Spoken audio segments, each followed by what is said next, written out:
Hello and welcome to the Easter Egg Hunter, a series covering those secrets from all corners of the gaming world, and this time it's the turn of Remedy's latest creation, Quantum Break, with a multitude of Easter eggs and many of which reference the 2010 title of Alan Wake. In the first act, guide Jack through the university campus and head into the tent near Amy and bearing the sign Knowledge over Profit, Save Our Library. Then turn on the TV to watch a show named The Return. It's sort of like an X-Files parody led with the help of Sam Lake, the face behind Max Payne and lead writer during the production of Alan Wake. Speaking of which, as Icavili also appears, the actor behind the game's main character.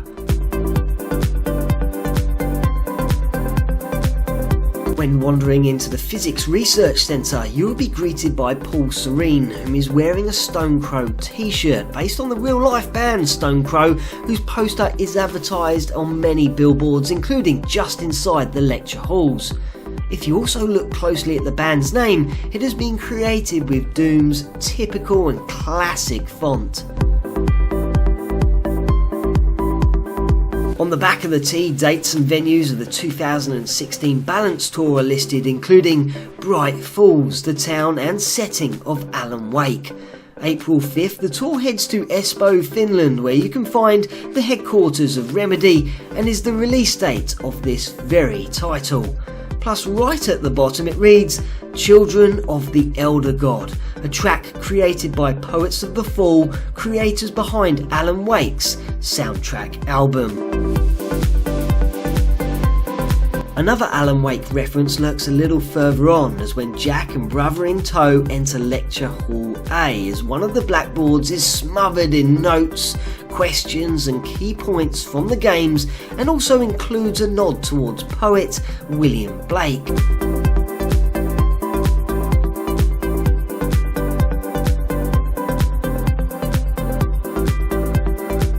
During Act 2, Part 2, one of Jack's aims is to reach Serene at the dry docks, but before doing so in one of the science labs you can discover a book named Sudden Stop, the final Alex Casey novel by Alan Wake.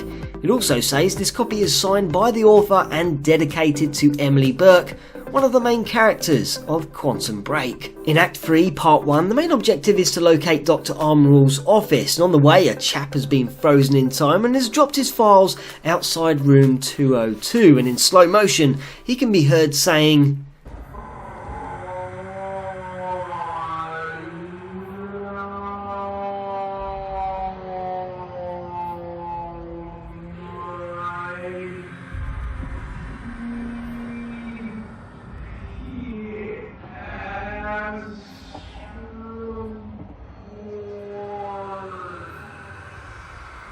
Oh no, my TPS reports, a reference to the meme and 1999 film Office Space. But in room 205, a member of staff has completely forgotten about her duties and is playing Alan Wake, and I'm pretty sure she's singing Children of the Elder God, another reference towards Poets of the Fall.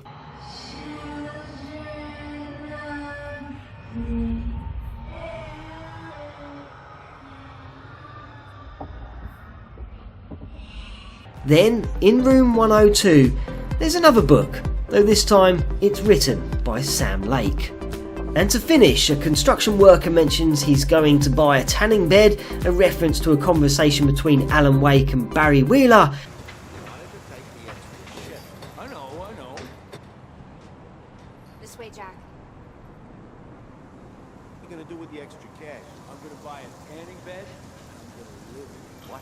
It's a reference. You wouldn't get it. And in Act 4, Part 1, Jack can switch on a TV to watch auditions for the fictional TV show Night Springs, featured once again in Alan Wake.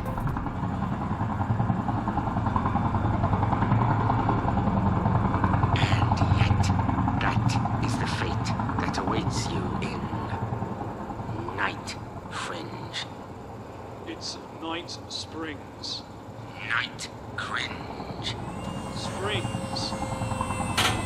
Bright blaze. Night Springs. Fright.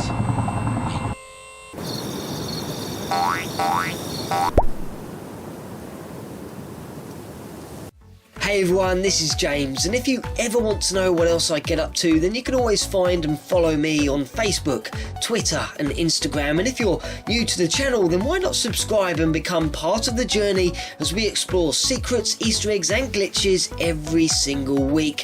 And I look forward to seeing you in the next video.